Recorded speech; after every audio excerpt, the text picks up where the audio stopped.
కేంద్ర ప్రభుత్వం ప్రవేశపెట్టిన ఈ ఏడాది బడ్జెట్లో ప్రతిపక్షాలు విమర్శలు చేస్తుండగా బీజేపీ నేతలు ఈ బడ్జెట్ పేదల బడ్జెట్ అని, దేశ భవిష్యత్తు కోసం ప్రవేశపెట్టిన బడ్జెట్ అని చెప్తున్నారు. ఉజ్వల భవిష్యత్తు లక్ష్యంగా యువతకు ఉపాధి కల్పనే ధ్యేయంగా నిర్మలా సీతారామన్ 2023-24 బడ్జెట్ ప్రవేశపెట్టారని కేంద్ర మంత్రులు, బీజేపీ ఎంపీలు, రాష్ట్ర నాయకులు పేర్కొన్నారు. మత్స్య సంపదను ప్రోత్సహించడం కోసం దాన్ని కూడా పెద్ద ఎత్తున ఈ సంవత్సరము నిధులు కేటాయించారు.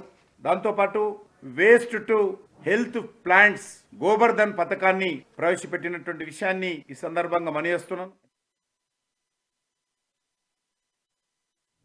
కేంద్రం తెచ్చిన బడ్జెట్ అంకెల గారడి కాదన్నారు కేంద్ర మంత్రి కిషన్ రెడ్డి. బడ్జెట్ అంటే దేశ ప్రగతి, అభివృద్ధిని నిర్దేశించేదన్నారు. ఉజ్వల భవిష్యత్తు కోసం కేంద్రం ఈ ఏడాది బడ్జెట్ తీసుకొచ్చిందని చెప్పారు. దేశంలో ఏ ఒక్కరూ ఆకలితో ఉండకూడదని కేంద్రం భావించినట్లు తెలిపారు. ఆగస్టు 10 లోపు 10 లక్షల ఉద్యోగాలు ఇవ్వటమే లక్ష్యంగా కేంద్రం పనిచేస్తుందని కిషన్ రెడ్డి పేర్కొన్నారు.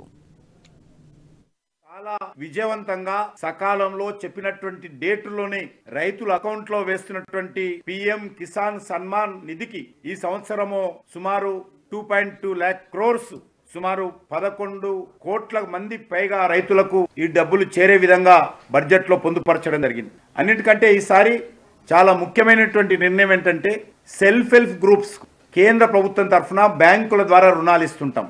వాజ్పేయి గారు ఉన్నప్పుడు ప్రవేశపెట్టినటువంటి సెల్ఫ్ హెల్ప్ గ్రూప్స్ కు ఆర్థిక మంత్రి నిర్మలా సీతారామన్ ప్రవేశపెట్టిన కేంద్ర బడ్జెట్ పై బీజేపీ రాష్ట్ర అధ్యక్షుడు బండి సంజయ్ సంతోషం వ్యక్తం చేశారు. అన్ని వర్గాలకు న్యాయం చేసేలా కేంద్ర బడ్జెట్ ఉందని అన్నారు. బడ్జెట్ కు మంచి ప్రజాస్పందన వస్తుందని ఓర్వలేకే ప్రతిపక్షాలు విమర్శలు చేస్తున్నాయని మండిపడ్డారు. కేంద్ర ప్రభుత్వం ఏం చేద్దామనుకున్నదో అది మాత్రమే బడ్జెట్ లో ప్రతిబింబించిందన్నారు. 2047 వరకు భారత్ ను నెంబర్ 1 గా చేయటమే లక్ష్యంగా బడ్జెట్ ఉందన్నారు. కర్ణాటక కరువు ప్రాంతం కాబట్టి ప్రతిపాదనలు పంపారని, అందుకే కర్ణాటకకు కేంద్రం ఓ ప్యాకేజీ ప్రకటించిందని చెప్పారు.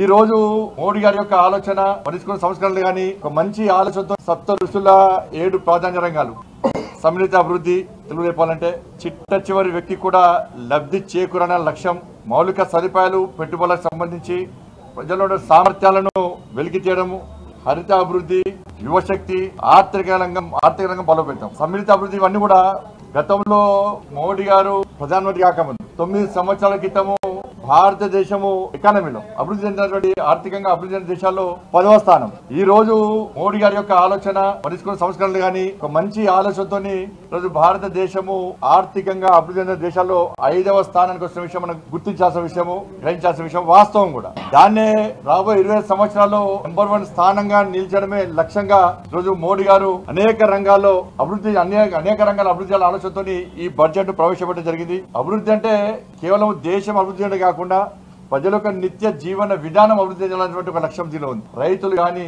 స్త్రీలు గాని, పురుషులు గాని, మహిళలు గాని, కురవృత్తులు గాని, దివ్యాంగులు గాని, ఆర్థికంగా వెనుకబడ్డ తరగతులు గాని, ఎస్సీ, ఎస్టీ, బీసీ వర్గాలు గాని, దాంతోపాటు వైద్య రంగంలో గాని అన్ని రంగాల్లో అభివృద్ధి ఎంతనే బడ్జెట్ లో ప్రతి ఏడాది ప్రతి సెక్టార్ కు ఇంపార్టెన్స్ ఉండదన్నారు బీజేపీ నేత, మాజీ ఎంపీ కొండా విశ్వేశ్వరరెడ్డి. ఉపాధి హామీ పథకం నుంచి మంచి పథకమని, కానీ దాన్ని మిస్యాప్ చేస్తున్నారని చెప్పారు. ఈజీఎస్ పై మానిటరింగ్ జరగాల్సిన అవసరం ఉందని చెప్పారు. కేంద్రం తాజాగా ప్రవేశపెట్టిన బడ్జెట్ దేశ అవసరాల కోసం ప్రవేశపెట్టిందేనని చెప్పారు. ప్రపంచ గ్రోత్ రేట్ కంటే భారత్ గ్రోత్ రేటు 6 నుంచి 7 రెట్లు అధికంగా ఉందని కొండా విశ్వేశ్వరరెడ్డి పేర్కొన్నారు. ఏంటంటే అమృత్ కాల్ బడ్జెట్ మేము గ్రాండ్ అనలేదు, గ్రేట్ అనుకోలేదు, డబ్బాలు పట్టుకోలేదు. దానికి కూడా కారణాలు ఉన్నాయి తర్వాత. కానీ ప్రపంచంలో ఒక దిక్కు కరోనా మహమ్మారి, ఎన్నో దేశాలు కూలిపోయినాయి. మొన్న చైనాలో 3వసారి అయింది. చైనా కూడా దాంతో ఇప్పుడిప్పుడే రికవర్ అవుతుంది. ఒక దిక్కు యూక్రెయిన్ వార్, మళ్ళీ ఇంటి దిక్కు చూస్తే బంగ్లాదేశ్, శ్రీలంక, ఇంకా పాకిస్తాన్ అయితే అవి ఎకానమీ ఇప్పుడు వాళ్ళకు దినదినము పెట్రోల్ కొరకు, తిండి కొరకు అడుక్కొని ఉండవలసి వస్తున్నది. దాని మీద యూరోప్ ఎకానమీ మొట్టమొదట చాలా స్ట్రెయిన్ మీద ఉన్నది, స్ట్రెస్ మీద ఉన్నది. ఈ అన్ని మధ్యలో ప్రపంచ ఎకానమీ మొత్తం ఎక్కడ చూసినా అసలు గ్లూమీ డేస్ అంటారు, ఎక్కడ చూసినా అదే పరిస్థితి. కానీ 1 బ్రైట్ స్పాట్ అని మనమని లేదు, అది ఎకానమిస్ట్ ప్రపంచ వ్యాప్తంగా ఎకానమిస్ట్ అనేటువంటి ఇప్పుడు 1 బ్రైట్ స్పాట్ అంటే ప్రపంచ ఎకానమీలో ఒక్క ఆశాజ్యోతి ఉందంటే అది భారతదేశం. అది ఉత్తనే అంతలేదు. చూస్తే మన గ్రోత్ రేట్ ఇప్పుడు 6.8 7% అని ఇప్పుడు చెప్పిన బడ్జెట్ ఒకటే ఒక పదం వాడారు, ఏంటంటే అమృత్ కాల్ బడ్జెట్. మేము గ్రాండ్ అని లేదు, గ్రేట్ అనుకోలేదు, డబ్బాలు పట్టుకోలేదు. దానికి కూడా కారణాలు ఉన్నాయి తర్వాత. కానీ ప్రపంచంలో ఒక దిక్కు కరోనా మహమ్మారి, ఎన్నో దేశాలు కూలిపోయినాయి.